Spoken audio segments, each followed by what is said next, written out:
This is Greg Helbeck, and welcome to this week's real estate investing lesson. And today I'm going to talk about subject to investing and what is a subject to deal? How do you do these things?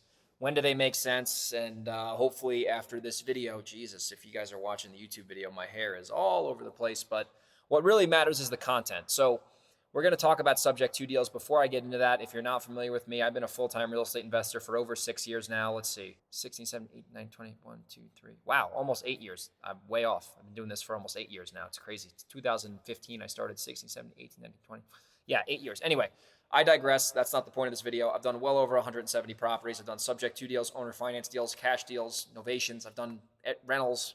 You name it, I've probably done it. So I have a lot of experience. So subject to investing. All that means, because a lot of people throw this out, sub to creative finance, and like all subject to means is that you're buying a property from a seller, and instead of getting a loan yourself to buy it, you're taking over the seller's existing loan subject to, which means that you're taking the property over subject to the existing financing. So at closing, when you buy a subject to deal, the seller gives you the deed, and then the mortgage never gets paid off. It stays on the property, and then you make the payments after you buy it. So you're just basically assuming somebody's mortgage without doing a technical assumption, because when you do a quote unquote assumption, you actually get on the loan through the bank and you got to get approved. With a subject to deal, you don't do that. The bank doesn't know about it. So when does this make sense? There's really two scenarios where this makes sense. The first scenario is if the seller has equity and they're in foreclosure and they don't want to lose their house. So I bought a property subject to this year, and it was exactly what I just said. The guy had equity. He was in pre-foreclosure, which is foreclosure basically. And he basically just didn't want the property anymore. And he needed to spend a lot of money to get it out of foreclosure, which he didn't have and I had. So basically I bought this property. We left his mortgage in place for a flip. So I wasn't planning to keep it long-term. So when I closed, the mortgage stayed in his name. All right. The mortgage stayed in his name. And then I took the property over. I paid up the mortgage. I didn't pay off the mortgage. I paid it up. So I got it current. I renovated the property and then I sold it. And then we paid off the mortgage after I sold it. So first scenario is if you're flipping a property and you want to almost use the subject to loan as like a hard money lender, basically, and then you got to make the payments until you sell it. The second way it makes sense, generally this only really works when the seller's in foreclosure, because if they're not in foreclosure, I mean, there's not a lot of motivation to do this because they're going to take a risk, because when you take their loan over, that stays in their name and that impacts their credit. So if you screw something up, their credit's going to get hit. A lot of the times their credit's not good anyway, but I digress. So the second way this would make sense is if you're buying a property, they're in foreclosure, and the whole overall loan payment, which consists of principal, interest, taxes, insurance, and then probably another insurance policy was subject to, because you got to double insure it, which is a different topic for a different day. If that payment is less than what you can rent it for, and you don't got to spend a ton of money catching it out of foreclosure, you can basically pick up rental properties without having to qualify from a bank.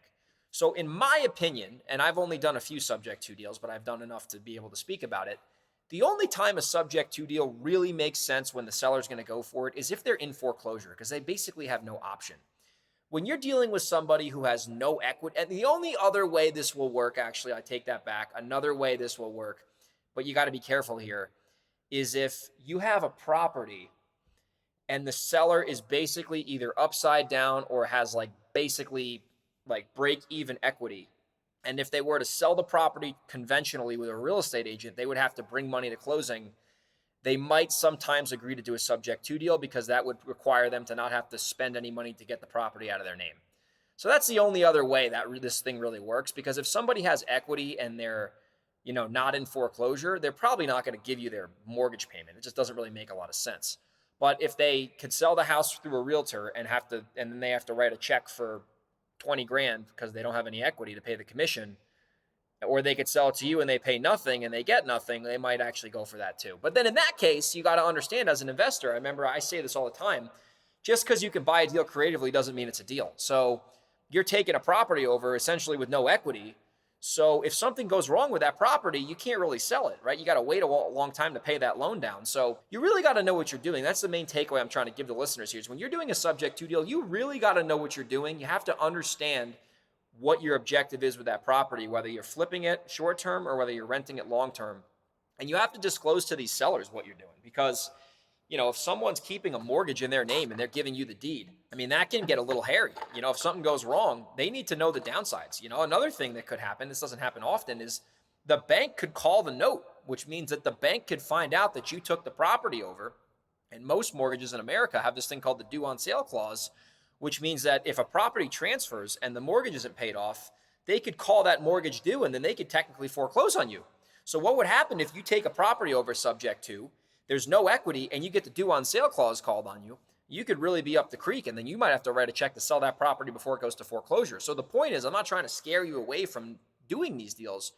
You just really got to know what you're doing. You got to understand how it works with insurance, with the downsides, with the upsides. You really got to understand how to do these deals. And I honestly don't recommend new investors who don't have money to do a subject to deal, because there's a lot of risks that come into play. And if you get into a scenario with a subject to deal that goes south and you don't have the money to get out of that deal, not only are you going to be in trouble, but most importantly, you're putting that seller in trouble. Their credit could get ruined again, or whatever the case is. The bank could come after them. So you really should not do this if you're new. And if you're going to do this if you're new, I recommend you partner with somebody who really understands it, because I think you're putting yourself and the seller at way too much risk. This is more of an advanced strategy when you have people who really have more capital and experience. So that's the subject to deal in a nutshell. Yes, they can work. Are they as easy to do as the gurus say? Absolutely not.